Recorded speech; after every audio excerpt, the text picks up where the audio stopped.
Hello అందరికీ. వీడియోలో చూపిస్తున్నది ఏంటో మీకు తెలుసు కదండి. సోరకాయ. దీన్ని తెలంగాణలో ఆనిక్కాయ, తెలంగాణలో అంటే మా సైడు ఆనిక్కాయ అంటారు, సోరకాయ అంటారు, కొన్ని ప్లేసుల్లో ఆనపకాయ అని కూడా అంటారు. దీంతో ఈరోజు ఎండు చేపలతో తెలంగాణ స్టైల్లో సోరకాయ ఎండు చేపల కర్రీ ఎలా ప్రిపేర్ చేయాలో చూద్దాం. ముందు ఎండు చేపలను మంచిగా గిన్నెలో వేసి ఆయిల్ వేసి వేయించుకోవాలి. మేము కట్టెల పొయ్యి మీద చేస్తున్నామండి. చాలా బాగుంటుంది కట్టెల పొయ్యి మీద చేస్తే. ఈ ఎండు చేపలు మంచిగా వేగాలి.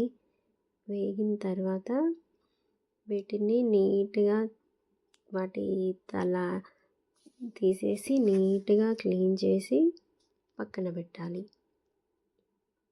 మా మమ్మీ చేస్తుంది ఈ కర్రీ, చాలా టేస్టీగా చేస్తుంది.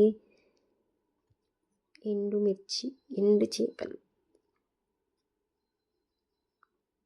అలాగే ఇందులో టమాటాలు కూడా వేసి కొంతమంది చేసుకుంటారు, ఎక్కువ టమాటాలు వేసి చేసుకుంటారు.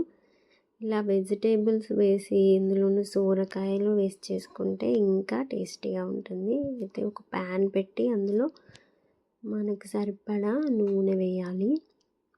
మేము నూనె వేసే కప్పుతో 3 కప్స్ వేసాం.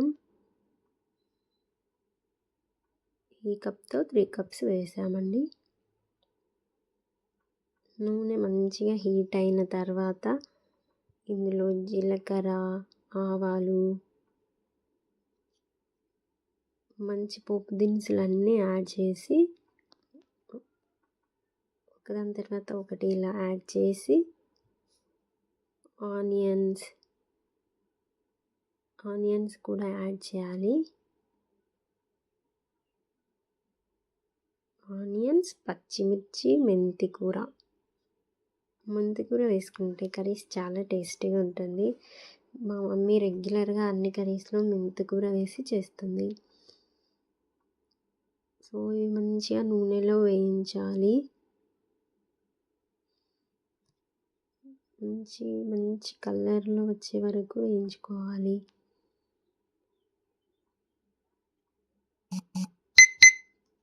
కట్టెల పొయ్యి మీద త్వరగానే అవుతుంది. సో ఆనియన్స్, చిల్లీస్, మెంతి ఆకు అన్నీ మంచిగా వేగిన తర్వాత ఇందులో పసుపు, అల్లం వెల్లుల్లి పేస్ట్, ఇందులో ఎక్స్ట్రా మసాలా అని ఏం యాడ్ చేయను, కానీ చాలా ఫ్రెష్గా ఉంటుంది. ఏం స్మెల్ రాదు, చాలా నీట్గా టేస్టీగా ఉంటుంది. అల్లం వెల్లుల్లి పేస్ట్ వేసుకొని మంచిగా కలుపుకోవాలి. అల్లం అనేది ఆయిల్లో మంచిగా వేగనివ్వాలి. ఇలా చేస్తేనే అల్లం ఫ్లేవర్ మంచిగా కర్రీకి వస్తుంది. ఇవి ఇలా మంచిగా వేగిన తర్వాత ఇందులో మనం ముందు రెడీ చేసి పెట్టిన ఎండు చేపలను ఇందులో యాడ్ చేసుకోవాలి. ఫస్ట్ కొంచెం ఆయిల్లో వేయించాం, మళ్ళీ ఇప్పుడు ఈ ఆనియన్స్తో అల్లం వెల్లుల్లి పేస్ట్ మంచిగా పట్టేలా ఈ ఫిష్ని ఇందులో వేయించుకోవాలి. మళ్ళీ ఒకసారి ఇలా వేయించడం వల్ల చేపలు వచ్చే నీసు వాసన రాకుండా ఉంటాయి. చాలామంది ఇప్పుడు ఏదైనా వెజిటేబుల్స్ తీసుకుంటే అవి వేసాక చేపలను వేస్తారు. మా మమ్మీ అలా కాదు, ముందు పోపులోనే ఎండుమిర్చి వేస్తుంది. ఇలా వేయడం వల్ల చాలా టేస్టీగా ఉంటుంది. దీని తర్వాత ఇంకా వెజిటేబుల్స్ యాడ్ చేయడమే. సోరకాయని యాడ్ చేసుకోవాలి.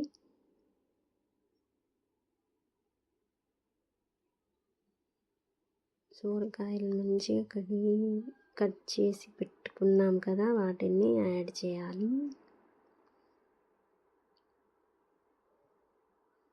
సోరకాయలు మంట కొంచెం తక్కువ పెట్టుకోవాలి, కట్టెల పొయ్యి కాబట్టి, లేదంటే అంతా మాడిపోతుంది త్వరగా. సో కట్టెలు కొంచెం తక్కువే పెట్టుకున్నాం. ఈ సోరకాయల్లో సాల్ట్ వేయాలి. సాల్ట్ వేస్తే కొంచెం తొందరగా ఉడుకుతాయి. సో సాల్ట్ యాడ్ చేసి, కట్టెల పొయ్యి మీద వంట చేయడం అంత సులభం కాదండి, చాలా కష్టంగా ఉంటుంది. అన్నీ కింద పడిపోతుంటాయి, చేస్తూ ఉండాలి.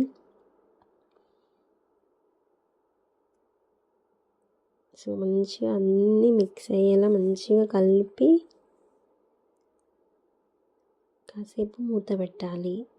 ఇది మంచిగా ఆ ఫ్లేవర్ అనేది ఆ వెజిటేబుల్స్కి అండ్ ఫిష్కి పోపు ఫ్లేవర్ అంతా పట్టేంతసేపు కాసేపు మూత పెట్టి ఉంచాలి.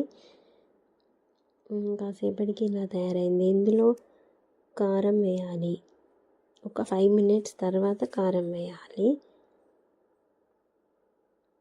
మీ టేస్ట్కి సరిపడంత కారం వేయండి.